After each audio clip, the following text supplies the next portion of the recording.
right, welcome back to the Gym Business Coach Podcast. I'm your host, Tim Lyons, joined in studio today by Randy Ainson. How we doing? It feels like it's been a while since you and I've done a podcast. What was that? You and Zach did a few. Yeah. 2 weeks in a row or just one? I think it was 2. All right, well, you got me. We're back. We're back. You got me back. Yeah, big event coming up here. Lots happening. Golly, I mean, we were doing the episodes up there. Yeah, that's yeah. why we're on the, we're on the moon. Yeah, Artemis behind the moon. Yeah, behind the moon. It's the dark side of the moon. Oh golly, guys. Hey, listen. I'm gonna throw this stat out there. The average gym owner makes less than a high school teacher. Ooh. What does that mean? Well, I could speak to this because my mom was a school teacher for 37 years before she retired, and it's true. I know exactly how much she made, and I know what gym owners make. And the crazy thing about this is she's been retired for 10 years, and that's 10-year-old money that she was making versus what gym owners are making today. Now, that's not to say, hey, what we're doing as a gym owner isn't like respectable work. It's just the reality of how much gym owners are really taking home in a current environment in most cases. And there's a dichotomy between the two sides of this kind of, I call it the coin, the spectrum, they're completely different. You got gym owners that don't make as much as a school teacher, and you got gym owners making more than CEOs of major corporations. Truth. In the same industry. And what do I mean by that? Like over on the high school teacher side, you know, the average gym owner is making what, $2,000 to $3,000 a month take home? Is that about right? It's $36,000 to $50,000, somewhere in there. Yeah. Okay, let's call it $50,000 on the high end. That's the average, and that's not our numbers, guys. That's the state of the industry report put out by another company that we read into. It's like interesting. Mm-hmm. The average gym owner is making about $36,000 to let's just say $50,000 a year, and then on the other side, you have gym owners taking home $500,000 a year, and taking vacations every day or every week and doing whatever they want with their free time. So they have a gym that runs itself. And no, guys, this isn't like a major big box over here at the $500,000. This is like gyms like mine and everybody listening. This is your mom and pop gyms, independent gyms. But the real big driver, the catalyst between like what is the lever that makes somebody move from the school teacher salary to the $500,000? It's the model. The model, absolutely.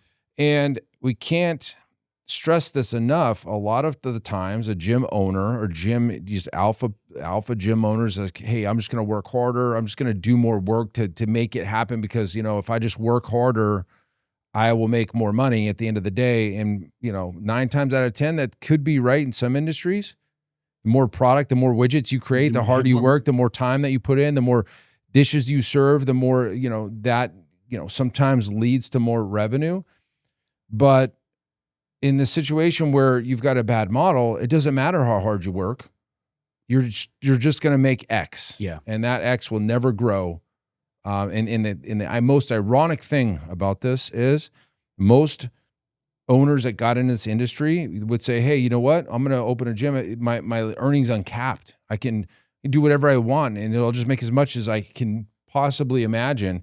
But they're stuck in a model that won't allow them to get any further. Yeah, the big catalyst there is going to be churn, right? Price point, the model, meaning, you know, are we serving large group, team training type facilities versus something like we preach forever, you know, semi-private.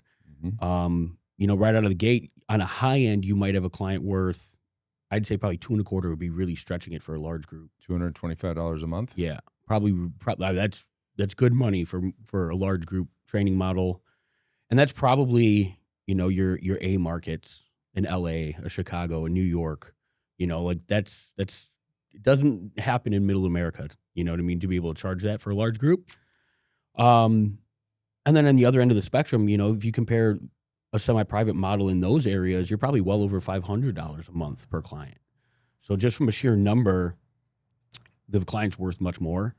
The length of stay, we've preached this for forever, right? Large group down to, I mean, hell, Orange Theory's reports say 3 months retention. Mm-hmm. You know, so if you're getting, let's just call it $200 times 3, clients worth $600 to your business versus a model where you're nearly getting that with every client each month. You know, 2/3 of that, you know, through the doors from one client per month. So, and then, you know, our numbers was it 36 months average length of stay for a semi-private client. So if you're just considering, like we talk about, buying customers, buying clients from the marketplace, why would you not want to position yourself in a way to acquire a client that's worth exponentially more, massively more money over the length of their stay versus, and then you're not replacing them. That's a big thing. You're not replacing your entire gym 4 times a year. Yeah. You're going to lose clients. You just have to make it known that, you know what, no client stays forever. They move on, they move, they die, they change their mind, whatever it is. But in the large group model, it's happening exponentially more than a semi-private. And then you kind of dig in why. Like, and this is always where my head goes. It's like, why is a client staying so much longer in a semi-private atmosphere than a large group atmosphere? And you start looking at why. And I dissected this. Like, what is it? What is the reason? Let's start at the service level, for example. The service level that you get in a large group training model is, one size fits all. Everybody's kind of in the same room.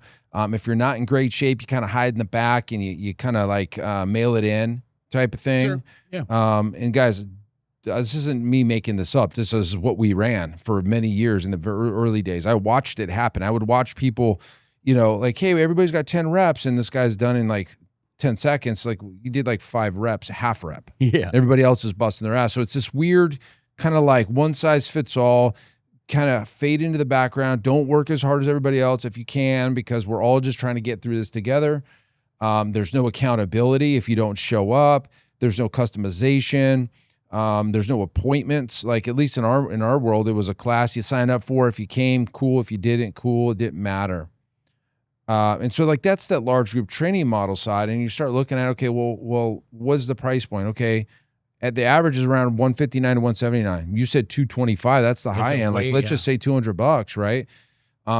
It's a take it or leave it. It's not a whole lot of skin in the game. It's like, hey, it's like $50 a week if you do it weekly or whatever. It's like not even that. It's like 40 something, but like $50 a week. It's not enough pain for me to like, dude, I gotta go because I'm paying a lot of money for this and I need to use it. Like that's out of the equation. You look at the type of person that does large group training, typically a little bit more in shape, a little younger.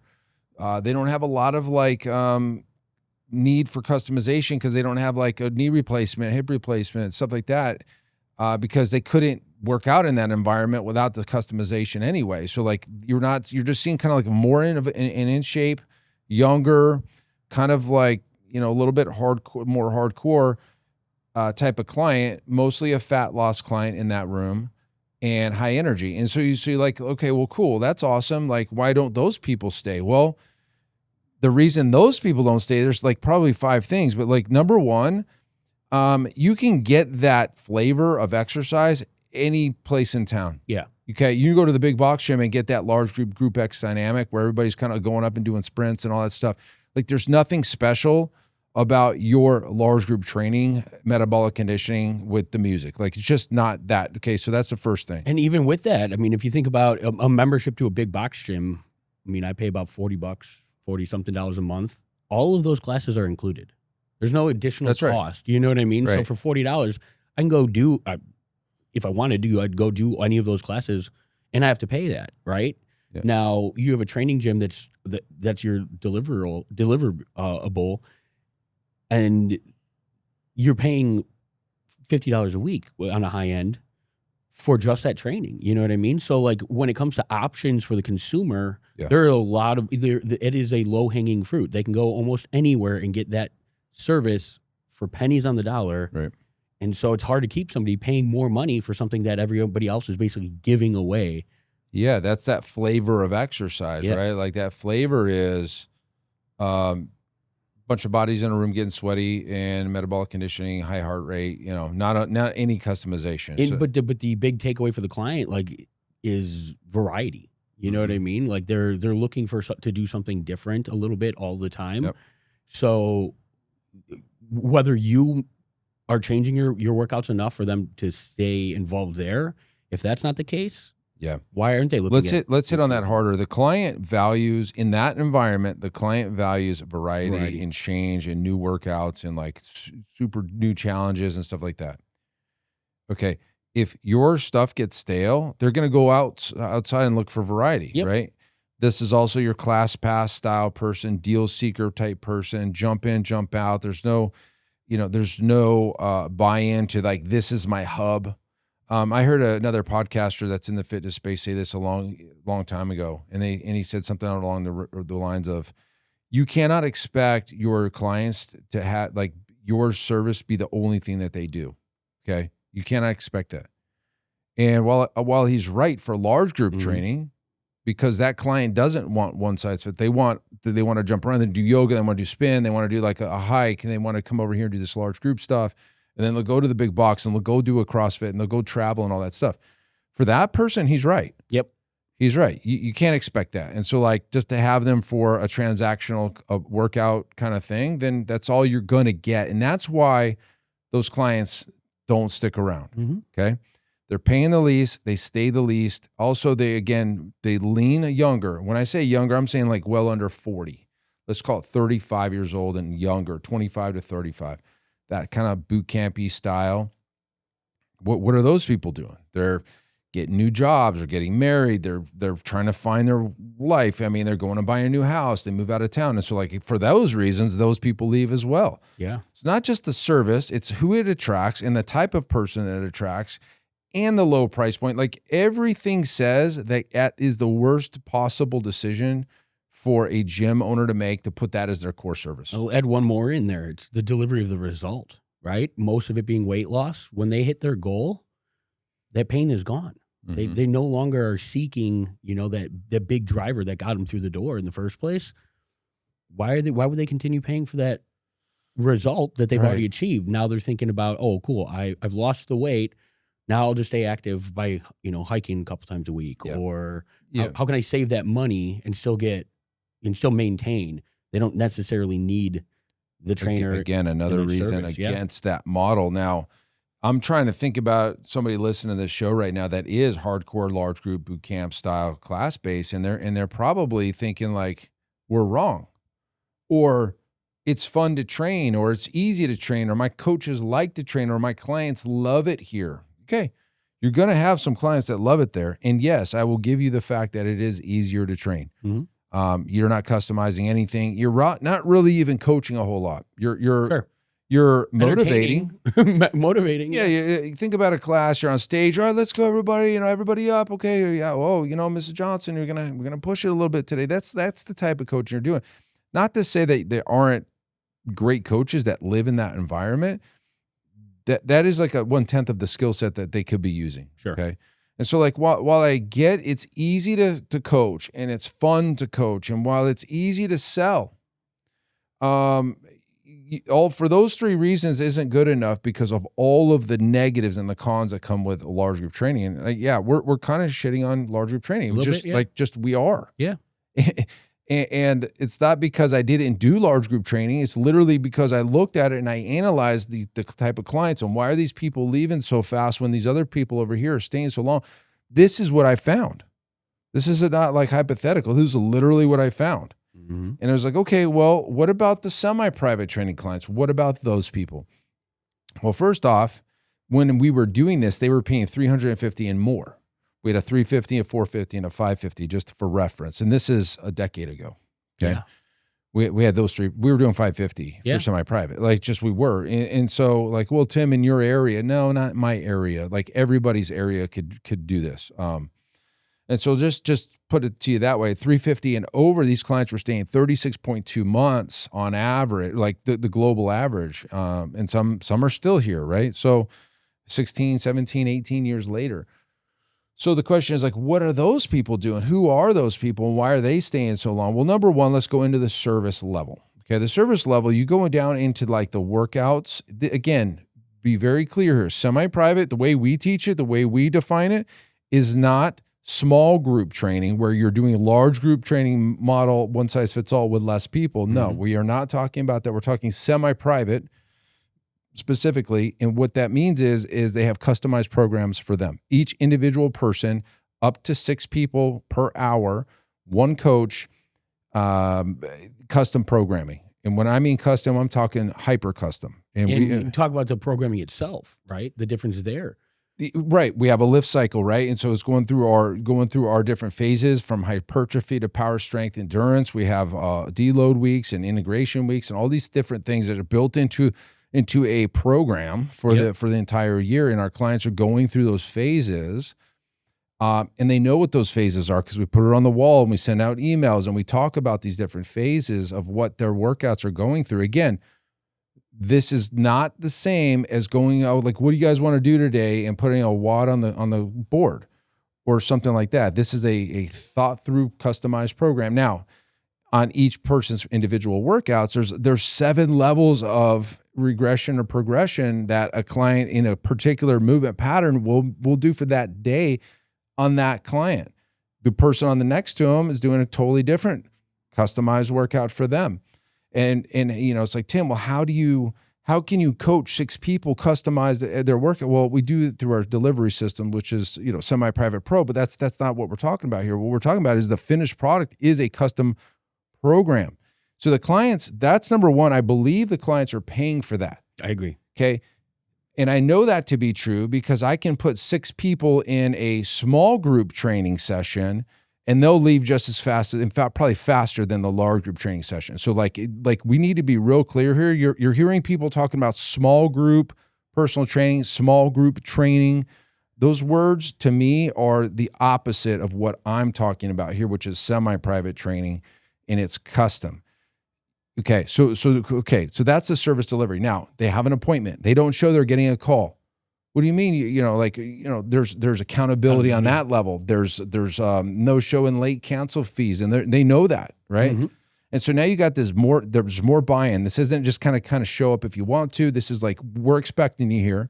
We got a rack set up for you. The coach is waiting for you, and the clients know it. Yep. And they respect the time, and they respect the clients, the coaches, and the other clients. Other clients, yeah. What do you mean, Tim? How do they respect the other clients? Well, if you take up somebody's time slot, you're not and you don't show, you're not respecting the other clients, and they know that could happen to them too. And so there's this buy-in of like, hey, we respect people's time in here. And it's just the culture of what we've created here, because this is the clients hold our coaches at a high level, right? They respect them. This is a professional organization.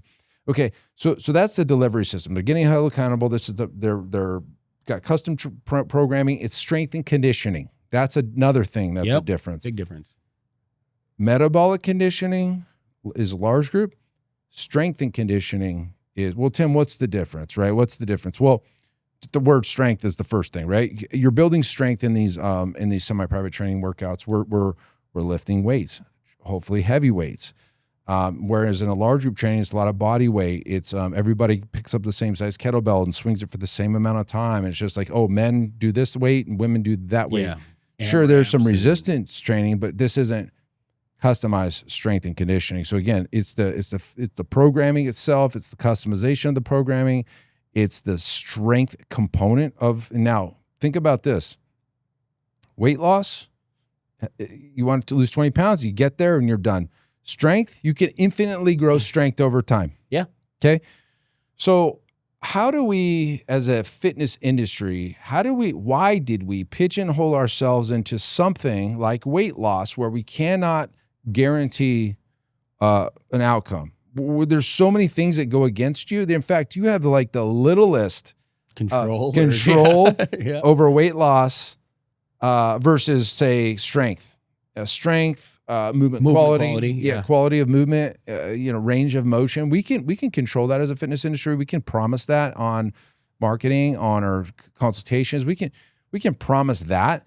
Why would we ever promise weight loss? Why did we? Well, guess what? That's what the client wanted. So we're going to go promise that to him. That's just a typical fitness industry doing whatever it takes to get the client to sign up type of thing. Yeah. That's just what it is. Okay. Yeah. So let's create a program. And this is for all gym owners listening, whether or not you're semi-private, private, large group, whatever. Let's take control of the deliverable. That's the first thing we need to do. Let's take control of like what we can promise, and what we can promise is strength. We can promise strength because strength comes with progressive overload and rest.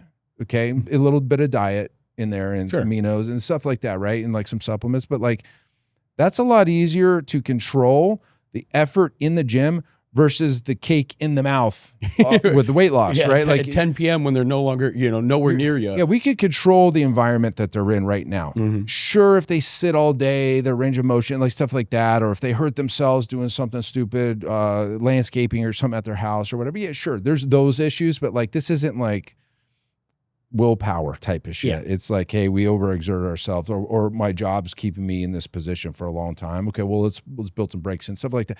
That's easier to do than the cake, right?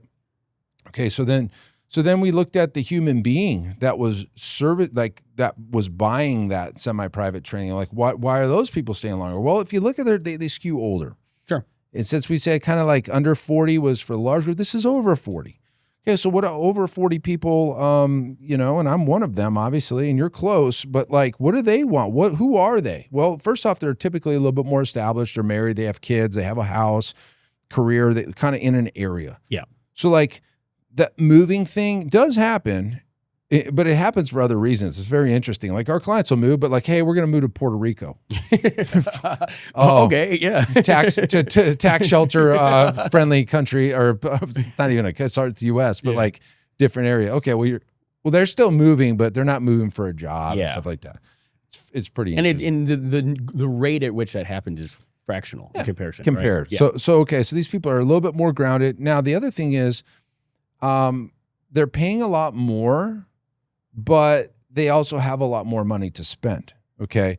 So they're not scraping the pennies up this week to try to get the $500 a month personal training membership. Now, the thing is, it is harder to sell. Sure. You have a less of a population that could afford that versus the $200 thing. So yeah, that is a con. But when you do get these people to come in and they're the right type of clients, we call them lifestyle clients, they stay forever. Yeah. You know what I mean? So, and realistically too, like you mentioned a couple of times, like the demographic. Well, that's always a question when I talk to a gym owner. Is like, yeah, well, you are in Scottsdale. Like, how would that work for me? At the systems and everything that we preach, like the delivery, all of that stuff, everything is almost identical. If we change the price point to cater to an area where they just don't have the same income levels and things like that, that might be the one variable that's a little bit less. Yeah. But even within that, we've like the smallest areas that we work in. I mean, we've got gyms in Eastern Kentucky running this, the middle of Wisconsin, like places across the country. It's called them C markets, right? Maybe we're $15 less a week, but at the same time, we're only looking for, most of these gyms need 200 people to be really successful. Yes. I don't know, like there isn't a town that we've ever been in that we can't find 200 people, right? Compare that to a large group model where we're getting a third of the revenue. You need twice as many, 3 times as many people to get the same revenue for yourself. And so, just to lay that out there, because we're framing this from the really it's the benefit of the owner and the takeaway for the business that we're talking about here. It's not just the delivery and the benefit for the client, right? And that's obviously, if you're listening, that we're teaching you and we want you to win as the owner. Well, here's the kicker to the whole thing. You're saying, well, like some people that might say, hey, we can't do that in Wichita, Kansas. We can't do that. Well, you can do it. In fact, why wouldn't you do it? Yeah. Meaning, why don't you bring a Scottsdale level product to Wichita, Kansas, place it there, and then be the highest in the market? Yep. Sure, maybe, and I don't believe this, maybe you can't charge $650 a month in your town. Maybe. Sure. But you can deliver a $650 a month service and charge $500 a month for it and feel really good about it. And nobody's going to be able to compete with you. So again, pricing aside, the product and the delivery doesn't cost you $650 a month to provide. Like it just doesn't. Like it is no different price-wise, burden-wise to the ownership to provide a semi-private training product versus a large group training product. I don't know if there's, maybe equipment. Initial capital expenditure to buy equipment that you can service a strength and conditioning protocol versus a large group, which is usually a bunch of like sandbags and some TRXs, right? Okay. And floor space. Floor space. You've got more upfront capital for a semi-private training gym than you do a large group. I agree to that. But once you have all that spent to deliver the product, I'm thinking about what it would take. Human capital. Okay. Do you pay the coaches more? Not necessarily.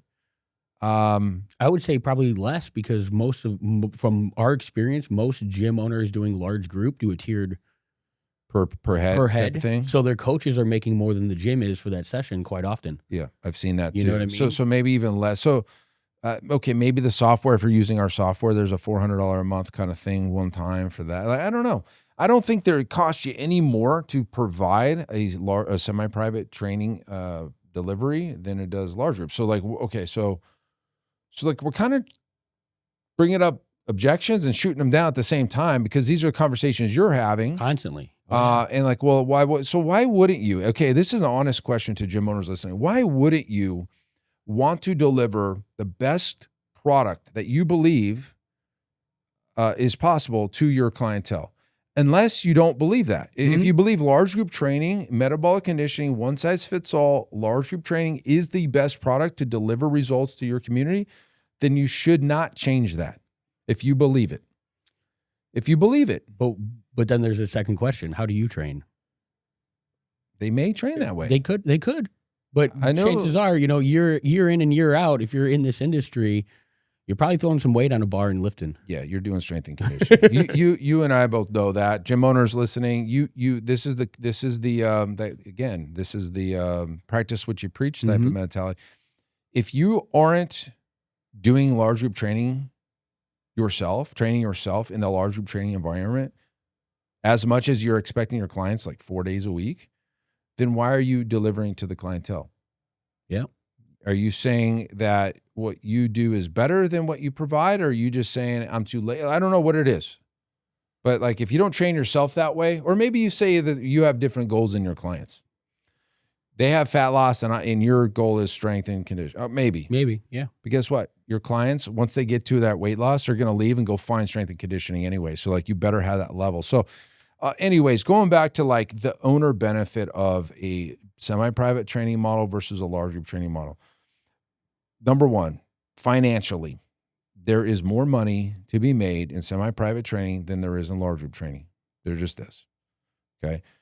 For the price point, for the retention, for all the things we've already discussed in this.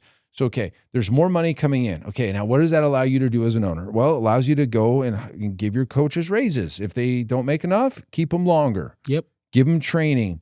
Allows you to buy more equipment and better equipment for your facility if it's run down. It allows you to bring a cleaner in 5 days a week instead of once. It allows you to do touch-up paint every summer and make sure that the physical plant is great, right? Like, it allows you to market better. It allows you to find more clients and bring them in that way. Allows you to have better software to provide better services. Okay, cool. Well, that's a great reason. Oh, and guess what? It allows you to take home more as an owner. And it also, if we're talking about freedom, it allows you to hire a fitness director or some person that's in between the owner and the delivery of the product that gives you that one step of insurance policy that prevents the gym owner from going downhill when they lose a coach and back on the training floor. And now the business struggles. Yeah. Okay. And that's something that I think is important to say too, because we hear it from gym owners all the time. Like, I wouldn't know what to do with all my time. Well, you work on your business, not in it. And that's there's both ends of that spectrum. You know what I mean? What I would say that the majority of gym owners that we work with large group are stuck in the delivery where they can't afford, the margins aren't there, the volume isn't there, they can't keep people long enough, so they have to be on the floor. They don't choose to be on the floor, and that's the big thing. You mentioned freedom. That's the reason I get up and do what we do every day. Is I want a gym owner to have the option of what area of the business that they want to work on. I don't want you to go see your kids play that game on Friday night. I want you to be at the rehearsal Saturday morning. Like, that's the reason that you as a entrepreneur step into that seat, and then you find yourself buying a job and constantly battling this, cyclical situation. Yes, you want. I would assume that that's what you want as an entrepreneur, but you generally just don't know how to do it, and a lot of it's because the margins just aren't there in the model that you're in. Yeah, the model's preventing you from going to having that time freedom. Yeah. Okay. So what? Okay, so like that was really that was the episode. Like we want to make sure that gym owners understand that if you're in the wrong model, you can't outwork it. You can't work harder to make more money. Sure. You're just gonna keep hitting the ceiling. And again, that happened to us. That happened to me. I was in that room over there trying to figure out like what was the point. And I brought the team in. I brought Zach in. I brought Mike in at the time. Yeah. And I said, guys, like, what is going on? And we were making, I don't know, let's just call it 55,000, 60,000 a month back then. I go, if this is all we're going to make, I'm going to close the doors. That's what I said. I said, we're not doing all this for $55,000 a month. It's not worth it. Let's do something else. And they're like, whoa, hold on. Because I was pissed. I'm Sure. like, dude, it doesn't matter how hard I was working. It wasn't going anywhere. That's another thing to mention too. In those positions, most of those gym owners are unlocking the doors 5 a.m. They're locking the doors at 9 p.m.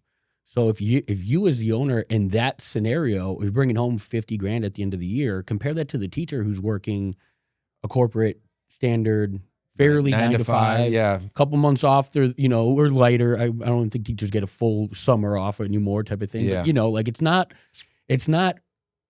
80 hours a week for 50 grand as a teacher, but it is damn sure 80 hours a week for a lot of these gym owners to barely bring home 50K. Yeah. So here's the point. Like, what are you doing? Yeah. Why are you doing so it? that was the epiphany I had. Like, what are we doing? Like, let's stop sugarcoating this thing. Sure. Let's stop. Like, what it is, and that's when we figured out the model was wrong. Like, that's how it all kind of happened. We had a great business, and by our stretch of the math, like $50,000, $60,000 a month was awesome for most places. Not for what I wanted. Sure. And that was with me still in the gym. I was still doing sales. Like, sure, Zach was a coach here, and Mike was a coach here, but like they weren't in the fitness director role where I was still doing everything. Yeah. And so like I came to the realization, like, this is not worth our time, my time. Like, what are we doing here? And that's kind of where I dissected everything. And it's kind of a funny story because Zach tells it. It's like, $50,000, $60,000 a month. What do we do? What is the point? And it just, I have a higher I had higher expectations, still do, right? Like, and you should too, listening. Like, you should absolutely expect your gym to make $100,000 a month or more, and you take home $300,000 or $400,000 a year as a owner and not have to service clients and do sales and do everything else in your gym. That is possible. Yes. We see it happening every single day. Yep. Actually, we're living it, right? I'm living it. We've, and another thing there is like the transition, right? You're in this model. You've done this for years. How could I possibly do that, Tim? How can I go bring in this new deliverable, change everything? For some reason, I don't know why you gym owners think that like we expect you to stop servicing large group on Friday and you're a semi-private gym on Monday, and that's not the case. No. Right? It's a phased approach. I mean, we've got systems and we teach exactly how to go through that process and that changeover. We've got a number of gyms right now on our springboard that this year, I mean, we're about to hit May right now. When this comes out, I think we'll be in May, right? So this year alone, I mean, I get 3 gyms that in the last 2 weeks have taken the revenue that they were making from large group training and have crossed that over, and they're now making more with their semi-private deliverable through the phased approach. And we're talking a handful of clients that have made that transition. Doesn't take much. No, we know it's. I mean, just look at the numbers, right? Like 3 to 1. Yeah, it's like 3 to 1. So for every large group client you move over, you're making 3 times the money from that one person.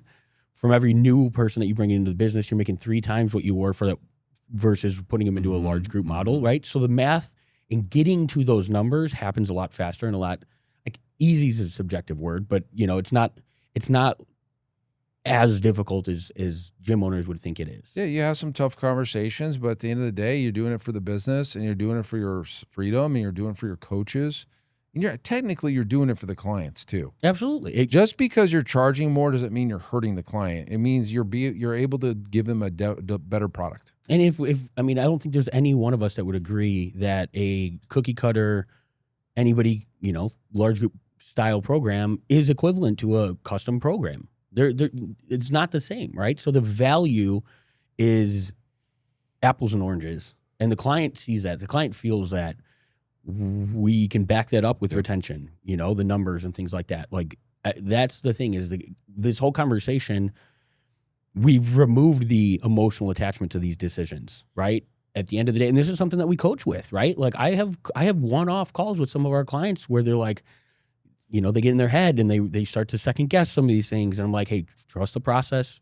Look at the numbers. Let's look at how things are going. Acceptable loss equation. We have a framework for that. And it's wild. I mean, it's so wild. Man. Trust the process. Like, it's tough. It's a matter of a couple, 2 to 3 months, your whole business is in an entirely different arena than you ever thought possible. And you're doing it with a fraction of the clients that you were fighting to keep in the business to make, X over here. So I think the epiphany that hits gym owners when it starts to all come together, and then once you're on the other side of it, it's like the one thing that I hear more often than not is, I wish I did this sooner. Yeah.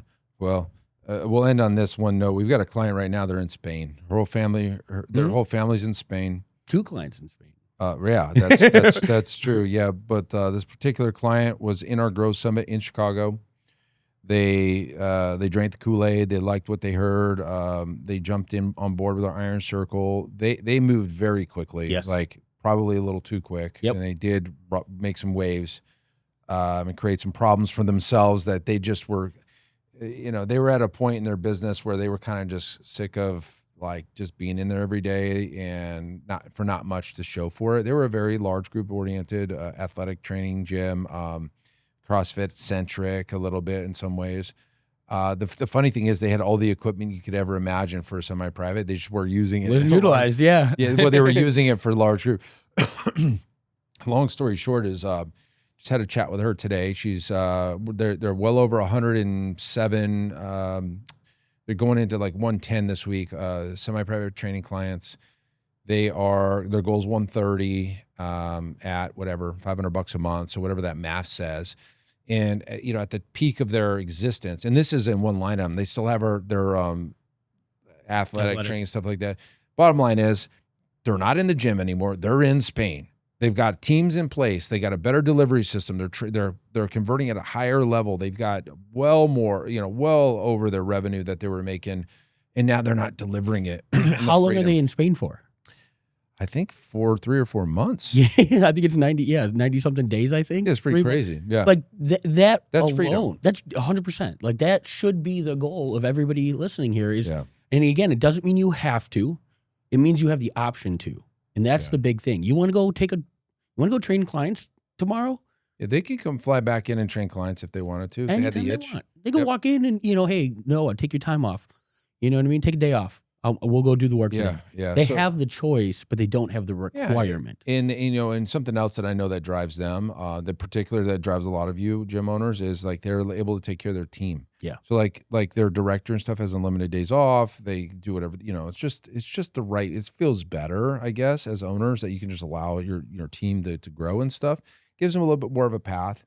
And allows them to do, live life a little bit, right? And so guys, listen, I know this is a little bit longer of an episode, but the bottom line is this. If you're in the wrong model, it doesn't matter how hard you work, you're only going to get to a specific revenue level. And it's like, at that point, you have to make a decision. What are we doing this for?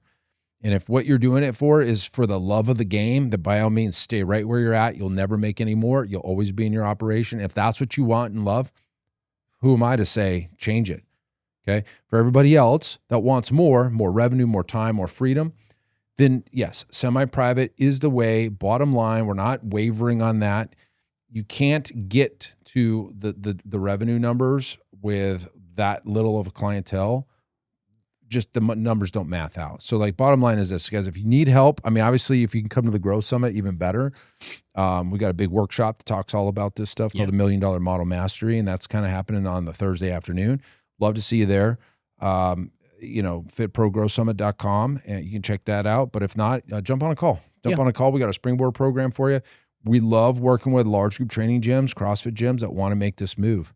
If that's you, we'd love to help you, because there's a whole nother blue ocean on the other side of that wall. Okay, on the other side of that decision, guys. Hopefully that helps you. That's it for this episode. Until next time, keep changing lives. We'll see you guys on the next one. Bye.